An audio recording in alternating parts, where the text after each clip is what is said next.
Hi, I'm Michelle Werdeman, and I help people create their dream life by asking powerful questions, better questions, through mind, balance, and wellness living. You'll get clear about what you really want by achieving emotional freedom and strengthening your relationships. Through my foundational coaching and 19-year certified financial planning background, I guide you through your circumstances, thoughts, and feelings and show you how to take actions that give you the results you want.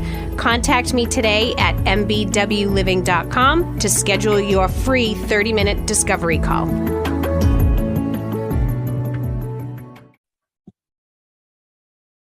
Hello and welcome to the Boot Camp for Your Mind podcast. I am your host, Michelle Werdeman, and I am so excited today because I have not recorded a podcast in a couple months because I took the summer off to have fun. I spent time with my family, and I have the perfect guest with me, and I can't wait for you to meet her. Her name is Hannah, and I will let her introduce herself.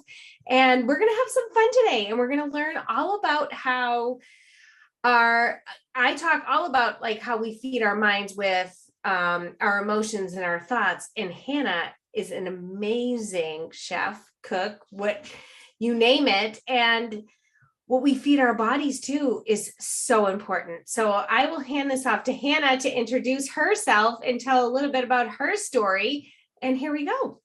Hi, Hannah. Thank you so much. Hi, Michelle. Thank you. It's so fun to be with you.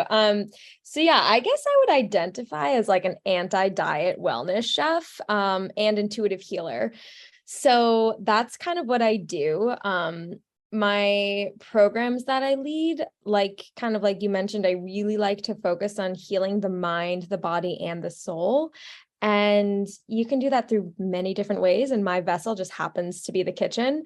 And that kind of brings you to my story a little bit. I grew up a foodie. Like when I was 5 years old, I had the pancake recipe memorized. I loved being in the kitchen. I loved using my hands and getting creative and helping my dad. And like the energy of it was just really calm. And so I loved it. And then when I was 12, I got diagnosed with Crohn's disease, which is inflammation of the gut.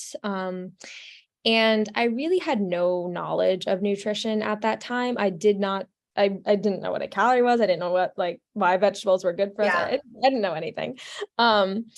And so I just kept eating whatever I wanted and, kept having flare-ups, kept being hospitalized. And then finally, when I was 19, the doctors wanted to do surgery, and that was kind of enough of okay, like wake up, like I don't really want surgery in my gut. That feels complicated. And what, if you don't mind, like what kind of surgery they do for Crohn's? They would remove part of my bowel or part of my intestines.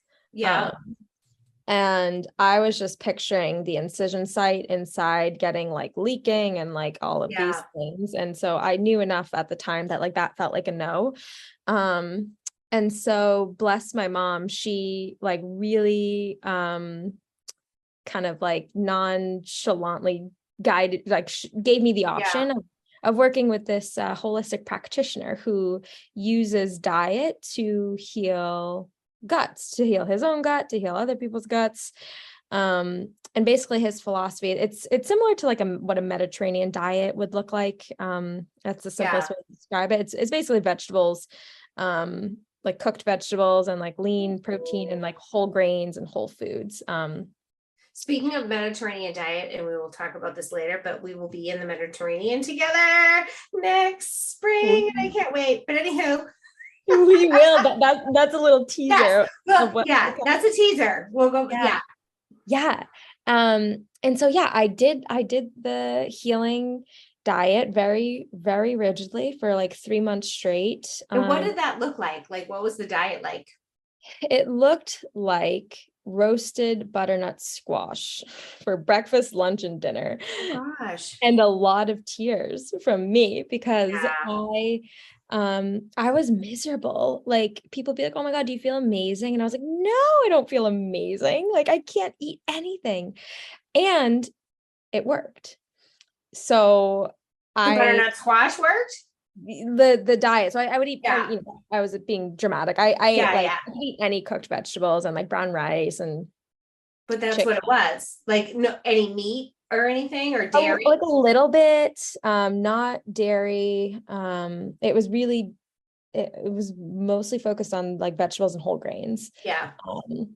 And what I learned and what I took away from that summer is, so after I did that, I was gradually able to add things back in, like cheese and bread and stuff like that. And I realized that like when you have such a strong foundation of what is healthy, like nourishing foods, like those whole foods, you really can add in other things in moderation without it screwing you up.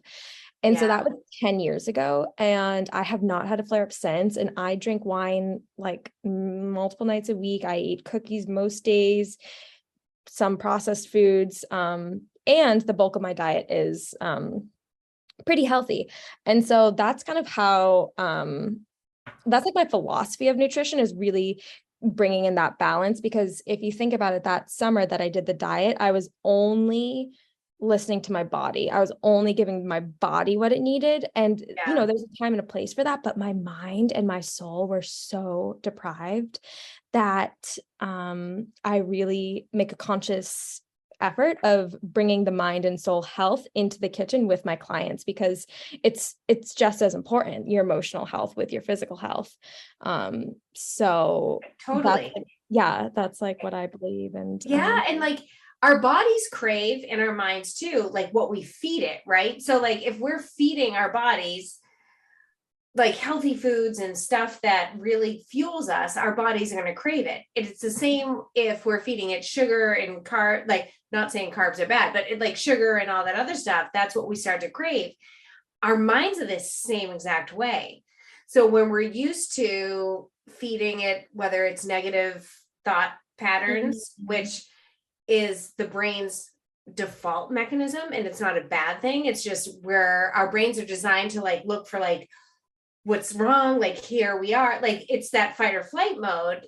So it's always craving like that kind of stuff. So when you start to feed your mind positive things in your body, in your nutrition or nutrition. No, I like that. My nutrition.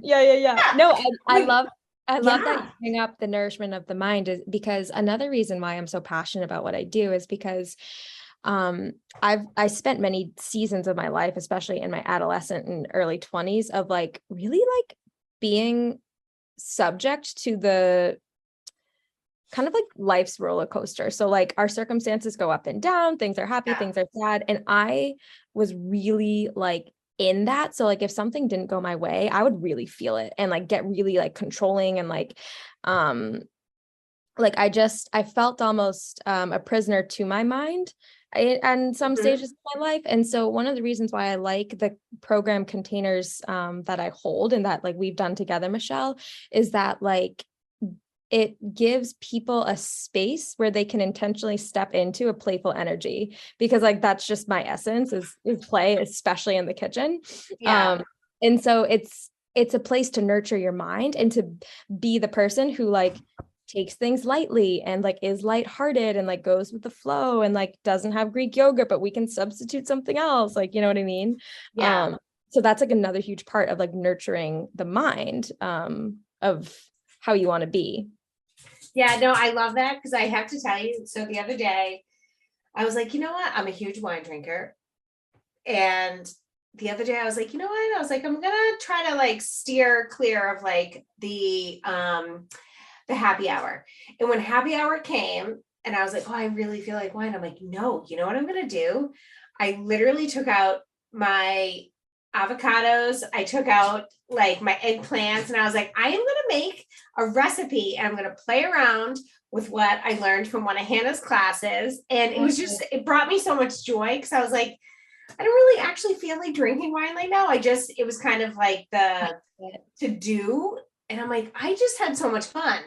And I was like, this is what I feel like this is what I've been learning with you over the last year. I was like, it's fun. I was having fun without just sipping on wine, watching like the news or TV. Totally. It's like giving yourself full permission to like be messy and like get creative and make mistakes in the kitchen without needing it to be perfect. And also like being able to like use what you like and like taste as you go and make it yummy, right?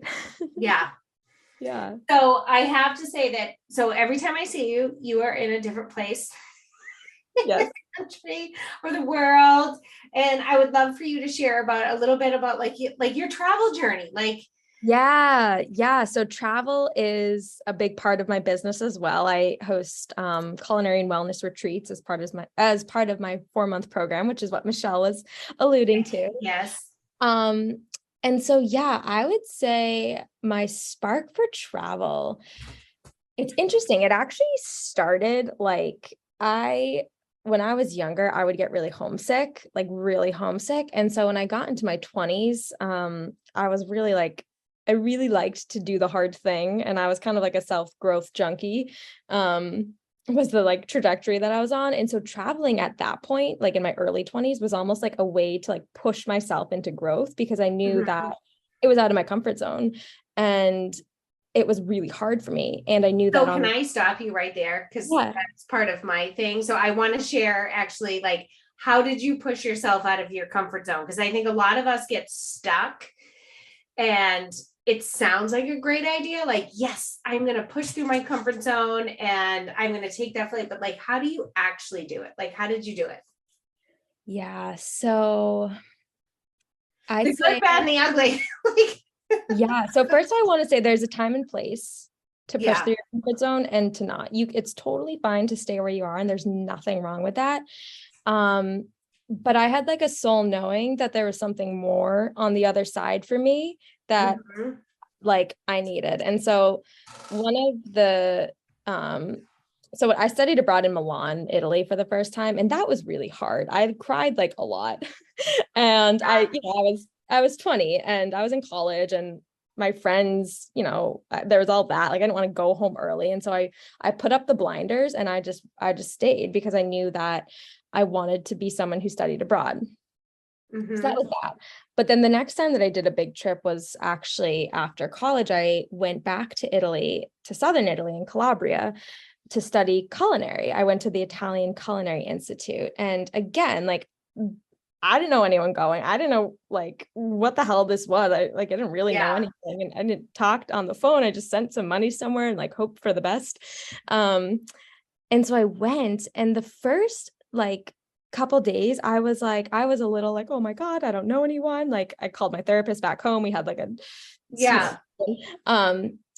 but then I just like the feelings of homesickness are so familiar for me, like that they were just there, but the drive to do this thing was so much greater than that I was able to like really focus on the drive of like what I really wanted, which was to study culinary in Italy. And then once I was able to be present with that, like it was just a freaking amazing, life-changing experience. Like I got to connect with people, which I think really helped. Being able to be there was like the connection, like the people that I met there are called familia is what we say now, like family. So I think like really doing like, and I was doing what I loved, like I was cooking. And knowing that I could always come home if I wanted to. I like to have that little like escape, if necessary. Oh, I 100% yeah know that. Yeah. I think too, like, because when I was talking to you about signing up, I was like, I'm like, I feel like with the COVID and the pandemic, I used to be like, I'll go here, I'll go there, I'll do there. And then I just got so like comfort in being home with my family all the time. So I was like, wait a minute, I'm going to go to a country that I've never been in with women that like, I know you. And at the time I was like, I didn't know who was going. And I'm like, oh my God, what, like, where's my like security blanket? Yeah. So I love that you said like when you were in college, like you talked to your therapist a little bit. And as a life coach, like I always like to tell people, because so many times it's what if, right. But then when you're actually in the experience itself, it's not the what if that you had in your mind. And it's kind of like, what do you want to create on the other side that you focus on that? Well, also, you mentioned security blanket, and I really like that you brought that up, is because I think intuitively, one of the reasons I push myself to travel so much is because what I've gotten out of it is that I am my own security blanket, which I think is quite empowering, right? Like if you go to all these places, like trusting yourself, to know yourself, to trust your intuition, to trust whatever it may be, to guide you to where you have to go, whether it's leaving the situation or whether it's like staying in the situation or like finding a friend. It's like, even like sometimes I'll be walking down the street and my head is like, turn around, and I'm like, okay. And I just like turn around because like, whatever. Yeah. Oh my God, your own security blanket. Yeah. I love that. Yeah. And that's what stretching ourselves in that capacity gives to us, you know? Yeah. And that must work for you because I see you everywhere. So I have seen you in Bali and Costa Rica. We've done our classes from Costa Rica. Yep. Yes. Like Italy. Yes. Oh my gosh. Yeah. And that's so empowering because especially coming out of like this crazy last couple of years where we've all kind of been a little bit like home, and some people like afraid to leave home. And I feel like it's just, for me at least, even my husband. So I'll use this quick example. You know, we have our condo down in the Outer Banks, and he went down the other night and he flew down because he was bringing one of my cars back, and he got down there yesterday. Yeah. And his plan was to stay for a couple of days. And he called me yesterday afternoon and he was like, I'm going to drive back. He's like, I kind of miss you guys. He's like, it's not the same down here. And normally he would have been down there, you know, for like a few days. And I was like, yeah, I was like, the four of us, meaning like me, him, and the two kids.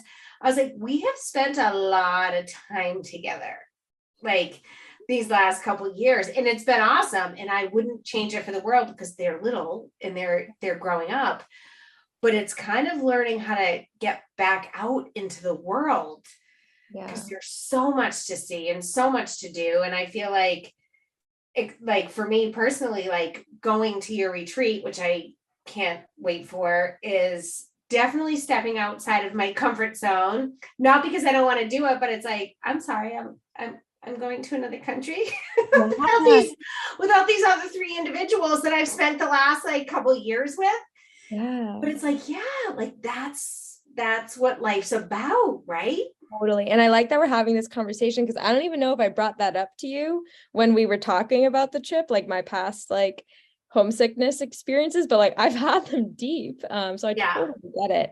And it's like you said, like on the other side is more freedom for yourself and security for yourself within yourself. Yeah. Yeah, no, and it totally is. And so I didn't mean to like get off topic there, but one of the things that I was talking to clients about and I was writing a blog about, so, and it has to do with like what we feed ourselves.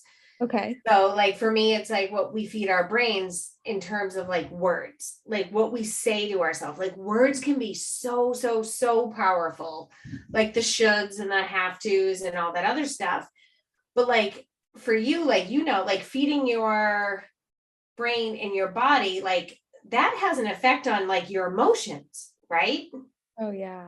Like what food you feed yourself. Yeah. So like I actually did a talk the other day on this of how your physical alignment really affects your emotional alignment. And so like one of my beliefs is that our physical health, like being physically aligned, is an innate truth for us all. And so by, you know, moving your body, feeding it nourishing foods, and by nourishing, I usually just mean like for foods that have fewer ingredients, like whole foods and vegetables. And so by feeding your body that, it keeps you more energetically aligned and more in tap with to me, I think with your intuition and with like your soul's knowing and like your highest self. It's like almost like a clearer pathway to like you know, whatever you believe in, like the universe, your Yeah. higher self, whatever. It like kind of clears the cobwebs. It's like keeping that physical alignment. And like, if you even think about it, if it's like, think of how you feel after like a big Thanksgiving dinner, like you feel heavy and like, you don't really feel connected, like, right. You feel a little disconnected actually. Yeah. Like you want to lay on the couch, just like, whoa. Yeah, exactly. Versus like, if you go on a run and then have a smoothie, like you feel pretty like vibrant and like connected to yourself. And when you can connect to yourself, that's very powerful. Like, especially like for us, like we like love, like, I don't know, following signs and like what's for us. And like, to me, I think that is one of the clearest ways to do it. And that being said, bringing in the mind's opinion into that and like the mind's cravings into that is how I think creates sustainability for those habits. So like if you were to like run every day and drink a smoothie every day and like eat broccoli for lunch and like lettuce for dinner, that probably like wouldn't be as sustainable as like, you know, going for a run or a walk, having a smoothie or like a breakfast wrap on whole wheat, whatever. And like, you know, just like tuning into like, oh, I actually really want some peanut butter stuffed pretzels right now. And just like adding in whatever makes your mind happy throughout, like weaving that in throughout the healthy nourishment, I think is what really adds to success in the long term. And kind of like you said, like there, like for me in diets, there are absolutely no shoulds. It's just figuring out what you want and how you want to feel and how to bring all of your parts into that. So not just like, oh, I want to feel light, so I'm just gonna drink smoothies. It's like, well, no, like what's your mind want to feel? Like if it wants like warmth or whatever. Yeah, no. And I recently saw like one of your Instagram things, and it was to that point. It was kind of like, no, you have to feed yourself what you want sometimes. And it's okay. Like, because I feel like when it's, and I know this from all like the neuroscience that I've studied, when you're like, nope, can't have this, nope, can't have that, nope, like all you're going to think about is that, like what you can't have. And guess what's going to happen? Like you're going to have that. So it's finding that happy medium. And I think it's looking at the end result of what you want and really digging into your why do you want it? Because like I talk to people a lot, especially as like the new year comes, it's ditching the resolutions for like just better habits, because like there's a reason New Year's resolutions don't last, and it's because you try to make change like this, like really quickly, too big, too fast. And the fact is like, no, you have to do sustainable. So like, and I would even argue like sometimes for me, like at this point in my journey, I actually don't even think about my like why, because I've created a routine that's so intuitive at this point, because it's just like, it's what I do. And so like some advice or whatever that I would give to someone is like creating a routine that they know makes them feel good, with a couple different options. Like today I'm going to either run, walk, or do yoga, you know what I mean? And then like for breakfast, eat either this or this that they know will make them feel good. But they have it like at the ready to go so that it gets intuitive and automatic. It's like their toolbox. Exactly. And that's why our classes are so fun, is because like it kind of like integrates that type of cooking that's like the really like healthy whole foods, vegetables and it gives it a different narrative, an energetic experience, just because like we're not like, I don't know, it's not like chopping broccoli. It's just like, it's making like, it's like birthing this like creative masterpiece out of like spaghetti. So I have to laugh because yesterday morning I was going through my fridge and I've had this bag of multicolor carrots. We've talked about the carrot situation. They're so good. They're so good. I've literally had them in there for probably 2 months. So in my mind, I'm trying to make room and I'm looking at them and I'm like, can I throw these out? And I was like, you know what? I was like, no, mind you, it was like 6:30 in the morning. I was getting my daughter ready, but I was like up and I was like, you know what? No, like I got them ready. I cut them up. I put them in my oven for like whatever, 425 for 35 minutes. They were the best snack ever. And it wasn't about like I'm going to eat carrots. I was like, oh my God, I know how amazing these actually taste. I know what they do for me. I'm like, I remember from class, I was like, I would never have eaten like a handful of carrots for breakfast. And then I just like put them away for a snack. But I was like, this was it. Yeah, it brings a different perspective to like, oh, I have to eat carrots. And I was like, no, these are actually really good. Totally. Cause like when you're able to combine all those aspects of the mind, body, and soul into like something like a vegetable, like it makes you really want to eat it because like your mind's like, oh my God, this is actually really yummy. Yeah. Because part of me was like, well, I could totally eat a bagel right now because I'm making one for my son. And I was like, which one's going to mentally make me feel better? Yeah. And that's what it was. I was like, no, I was like, they're both going to do the same thing. For like, the carrots are going to make me feel like mentally better because I was like more proud of myself. But I was like, they tasted so good. Yeah, it's empowering.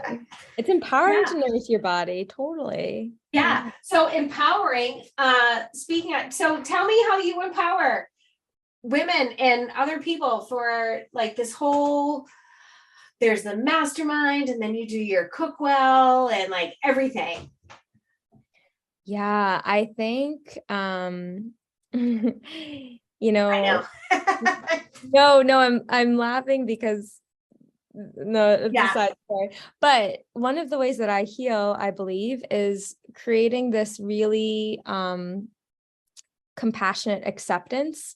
And I think that can be rare in talking about eating well because people think that it has to look a certain way, it has to be a certain way, that they think they're going to do it wrong, they think they're going to mess it up. And maybe that's just not the case. Like anything you do is right because you're doing it and your body is telling you or your mind is telling you, which is not wrong.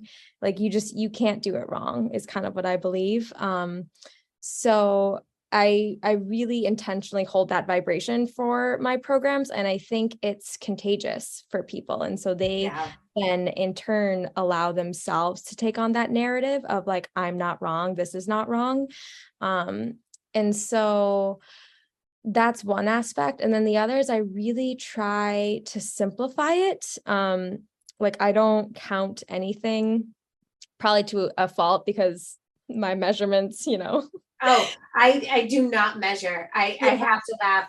I did bring the eggplant. So my favorite thing is the eggplant with the farro and the arugula. I can't even tell you. Like I literally make it once a week. But last week I thought of you because I was like, you know what I'm gonna do? Rather than like slice and round, I sliced the eggplant long way. I cooked it that way and then I separated. I was like, Hannah would be so proud. Yeah. I brought it to my coach at CrossFit and she loved it. Oh my God. And I was like, I would be proud. I would be proud. And so, I don't like to count anything or measure anything or even like, and I've studied nutrition. I've studied Western nutrition. I've studied Eastern nutrition. I've studied like ancient healing nutrition. And honestly, it's freaking complicated. And at the end of the day, I think it boils down, and this is into vegetables, which are healthy for us, and whole foods are healthy for us.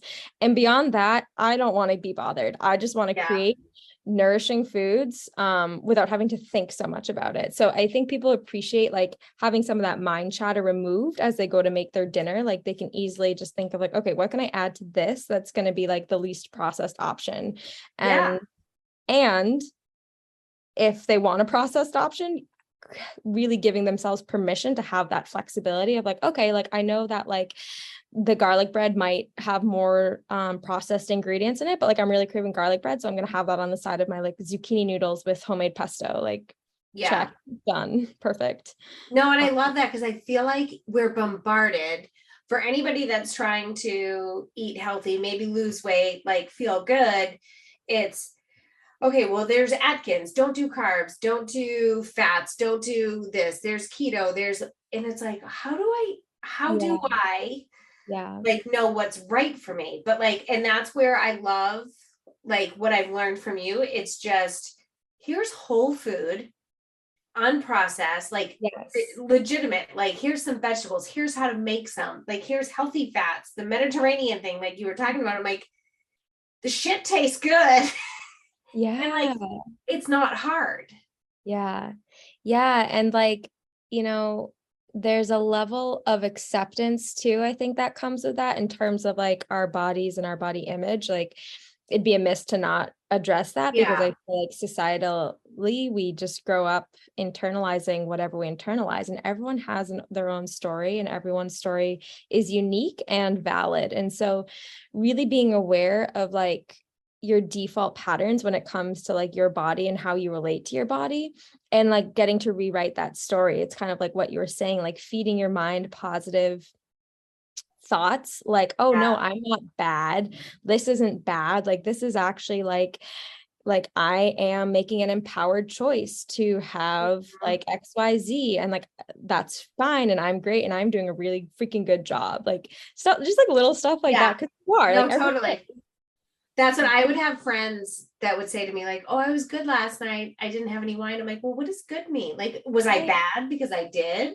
Yeah. Yeah. Yeah. And people like they'll look at me and they're like, wait, so like we're allowed to have wine? And I'm like, well, my soul is it's a yes. So Yeah.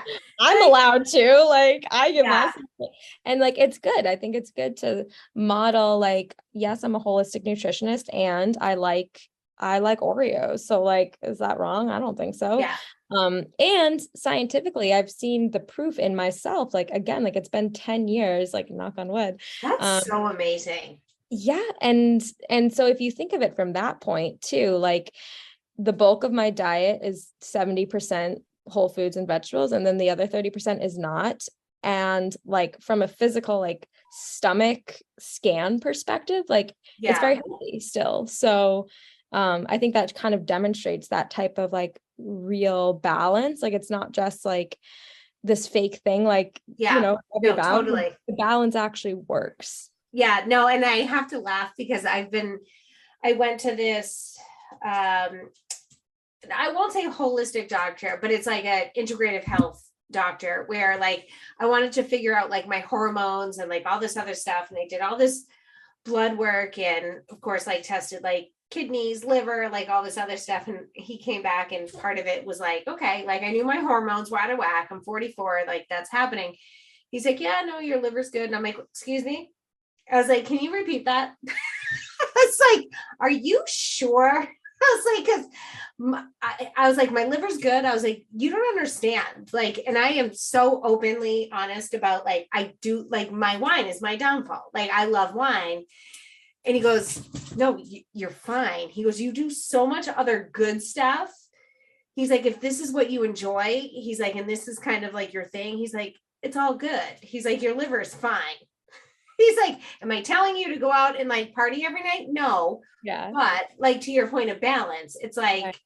for me, and I think part of it, like I wake up every morning and I drink 20 ounces. I do warm water with like a lemon squeezed in it with a little bit of ginger. And Mm. I've done that for, I think, probably like a year and a half now. And I've just noticed such a difference in terms of like how I feel in the morning. Do you grate the ginger or do you like put a I knob I ginger in, do like the I have the like powder stuff. powdered ginger? Like Like the the little like, spice? yeah, Okay. which I could do. I know. I see your head. No, no, no, no. I'm just kidding. You're not wrong. You're not wrong. No, then I think about like the garlic. I was like, I am not skimming on garlic like you told me to. I'm like, I have the like actual garlic now when I make things. But yeah, it's little things like that that I'm like, okay, I'm feeding my body that. And then I do a ton of arugula. So like I looked up ways to give my body protein Uh-huh. without using a ton of like animal fat in Right. dairy recently. And it was like arugula, it was spinach, it was asparagus. And I was like, oh wow. Like I think of these things as great vegetables, Mhm. not knowing that they're amazing like Yeah. protein too. Yeah.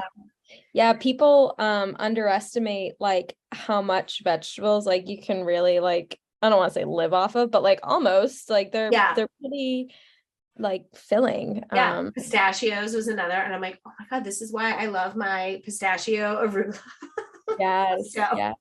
So yeah. good. Oh my I'm God. hungry now. No, I am. And I feel like I could literally go on forever. So we have to do a part two because I Yes. hate to like stop here, but like legit, like it's what we feed our bodies, what we feed our minds is the life we create. Like you feed your mind and your body junk without, being judgmental, like that's kind of how you feel and live your life, right? And if you feed your mind and your body and your soul, like not 100% all the time, but like good stuff, like energizing stuff, like that's the life you're going to live. Yeah, and it's all so interconnected. Like if you start feeding your mind positive thoughts, you're going to naturally want to feed your body positive ingredients, and like vice versa. It's like this like positive thought loop cycle, and it's all so interconnected. And I say like the reason Michelle and I are so passionate about this is because when you are intentionally feeding your mind and body, you're lighter. Like you just feel lighter and happier, and like things just aren't stressful that used to be. And so it's not just like, I can say with full certainty that like we're not trying to get anyone to look a certain way. Like that's not our goal. Like it just is to like live a life with more flow and ease. And we have both found that feeding our mind, bodies, and souls is how to like easily access that type of ease. Yeah. And to that point, like years ago when I was working like 60 hours a week, 3-hour commute, whatever it was, I was like, I am exercising, I'm eating good. I was like, I have gained weight, I am puffy. Like I just couldn't figure it out. I was like, well, maybe this is what 40's like. And then I was like, no, I was like, there has to be something different. And as I did the research on it afterwards, I was like, this is my cortisol level. I am feeding my body stress, even though I was still a positive person, right? And I wasn't like, life sucks and all this other stuff. I'm like, I had my moments, but I was in such a fight or flight mode that I was producing that hormone, that cortisol, that was holding on to all of the weight. And I was like, so no matter what exercise I was doing, no matter what I was eating, like, sorry, Michelle. Isn't that fascinating? Yeah. Oh, that's good. Yeah. And it's funny because when I went to this doctor, he was like, well, your cortisol level's super low. And I said, and your testosterone's really high. I was like, oh, that's because I do meditation and I'm super, whatever. He goes, no. He's like, your cortisol level is so low because think of it as like a bank. He goes, you used it all up. He's like, for years and years. He's like, so your other hormones are like way up here trying to make up for the deficit that you created for so many years. Yeah. He's like, so you could be trying to lose weight and it's a battle uphill. He's like, and until you like equalize them, I'm like, oh. I was like, I love you right now. I was like, you just made my day. Cause I was like, as somebody in their mid 40s, I was like, well, not yet. I'm 44. So that's not mid, but I was like, first, I'm like, it was just so empowering knowing. I was like, it's my lifestyle that caused that for so long. And now I'm doing the right things to kind of get on the other side of that. Oh, yeah. Good. I love it. So Hannah, all right, I hate to go, but you let everybody know where they can find you, because I know where to find you. It's kind of like, where's Hannah in the world? Sure. My website is myintuitivehealth.com. That has my upcoming programs that both begin in January. And my Instagram is just hannah.mckittrick. And those are the easiest places to find me. I love it. And you can also find her if you follow me, which a lot of you guys do, at Michelle at mbwliving.com. You will see Hannah there, and you will love all her pictures, all her recipes. They are so amazing. And I'm so happy that you came on here today. This is always fun talking to you. Yes. Thank you so much, Michelle. All right. Thank you. Talk to you later. Bye.